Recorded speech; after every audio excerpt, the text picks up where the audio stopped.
Indeed, if statuary or art can still be found, it is often grotesque or blasphemous, such as a feminist depiction of the Last Supper, a monstrance made from a wine bottle, or a modernist representation of the Blessed Mother that is more likely to inspire diabolical thoughts than sacred ones. Crucifixes have become abstract images, or have been replaced by a risen Christ. And even the bare Protestant-like crosses have in many cases been replaced by plus signs. The list of traditional church fixtures that have fallen victim to modernism is as long as it is sad. Kneelers and altar rails are no longer built in new churches and have been removed from many old ones. Side altars have all but vanished, and stained glass windows which once depicted church history and the lives of the saints have been displaced by useless mosaics signifying nothing. So much for the spirit of Vatican II. Once Catholic churches were solemn places of worship, where silence and dignity were maintained out of reverence for the actual presence of Christ. Today, they're more often social gathering places, filled with irreverent noise and hubbub that befits a movie theater or sports arena. And in many cases, reverent contemplation or prayer has been replaced by interpretive dancing. Just as modesty in dress fell victim to the excesses of the 60s, today women's head coverings and men's conservative clothing have given way to attire that is better suited for backyard barbecues, if even there. Moreover, these external signs of disrespect are not limited to the laity. In the post-conciliar church, the clergy seem to want to dress like laymen in public and act as entertainers during Mass. And not only are the ideas of heaven, hell, and purgatory being debated anew, even the concept of limbo is reinterpreted in the sanctuary. And in many parishes, the role of the priest has become less one of spiritual leader and more one of social worker, or that of an activist, who seems more concerned with so-called political correctness than saving immortal souls. Nuns, as well, have all but abandoned their traditional habits. John Benari, editor of Catholic Family News, viewed these changes from a front row seat in Catholic schools. When I was in first grade, all we saw of Sister Joan Labouré was her hands and her face. And by the time I got to 8th grade, I knew that Sister Kevin Leonard had red hair and varicose veins.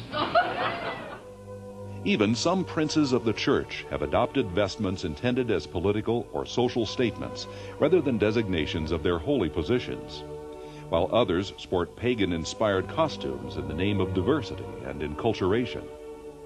Pope Paul VI set the precedent for change when in 1964 he surrendered his papal ring and crucifix to the Buddhist U Thant, then Secretary General of the United Nations. And while addressing that one world body, the Pope said, "The peoples of the earth turn to the United Nations as the last hope of concord and peace." A curious statement for the Vicar of Christ. The new papal crucifix, subsequently adopted by Paul VI and carried by succeeding popes, features a distorted, bent cross and a gangly, spread-legged Christ, an image attributed to Satanists of the 5th century. And the papal tiara, its 3 tiers representing the Holy Trinity, has been abandoned. Paul VI never wore it again after his investiture, choosing a bishop's mitre instead, and proclaimed in 1975 that no future pontiff was required to wear the crown. Thus his successor, John Paul I, chose not to be crowned pope and declined a traditional coronation. He opted instead for a ceremony that he helped compose, and was the first pope never to wear the crown, which had always symbolized leadership of the Universal Catholic Church. John Paul II followed his lead. But ecclesiastical dress, or lack of it, is not the only thing in the new church that shocks the senses.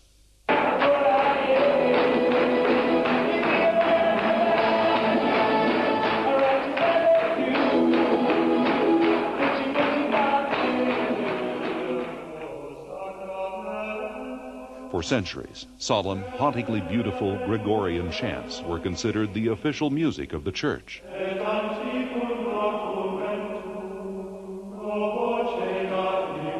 And as time went on, some of the most magnificent music ever composed by the great masters was written for use during the celebration of the Mass.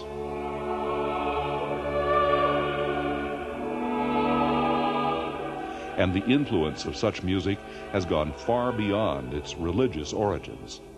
Dr. David Allen White, professor of English at the U.S. Naval Academy and a classical music scholar, had this to say. Well, that Mass gave us Western music. The oldest Western music we have written down is Gregorian chant, and if you take a music history course, you're going to begin with chant and go through church music, and it won't be secularized till much later. But when it is, you're still going to have Mozart writing masses and Haydn writing masses, and you're going to even have someone who was just crotchety and cranky and probably had a good reason to be because of his deafness. Beethoven, who wrestled with God his whole life, still writing the great Missa Solemnis and seeing a priest on his deathbed. I mean, that is the tradition of music. These classical masterpieces remain examples of some of man's most noble and uplifting creations, a cultural as well as a religious legacy. And what is the legacy of post-Vatican II music?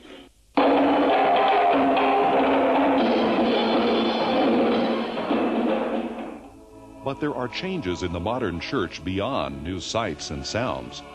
Changes that are less conspicuous, but far more important.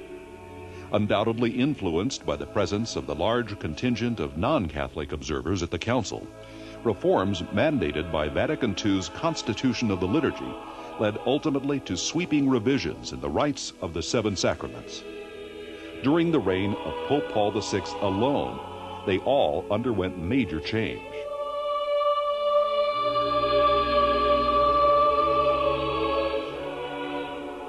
A prime illustration is the sacrament of baptism.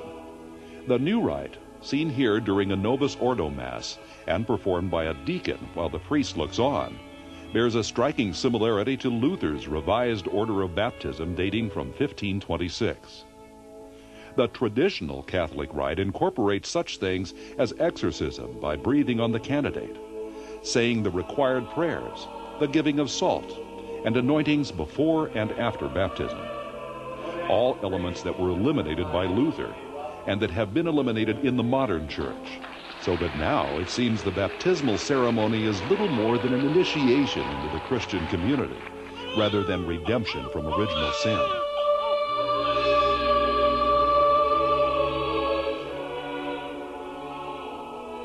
The rite of the sacrament of penance has also undergone extraordinary change.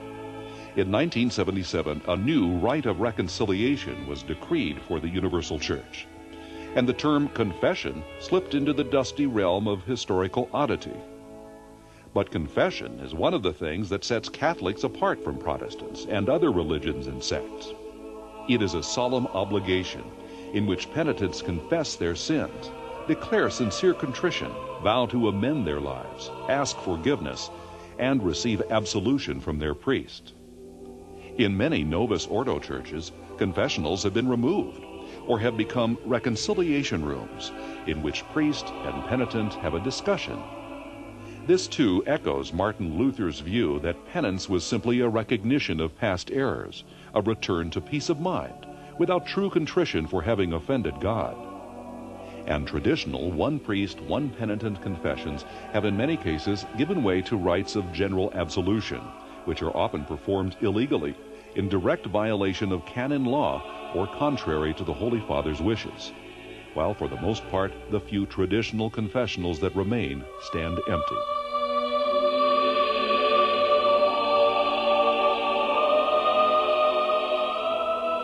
As for the rite of the sacrament of confirmation, a quote from Pope Paul VI effectively summarizes the Vatican II changes. He said, in part, that only the initial blessing over all the confirmands has been retained.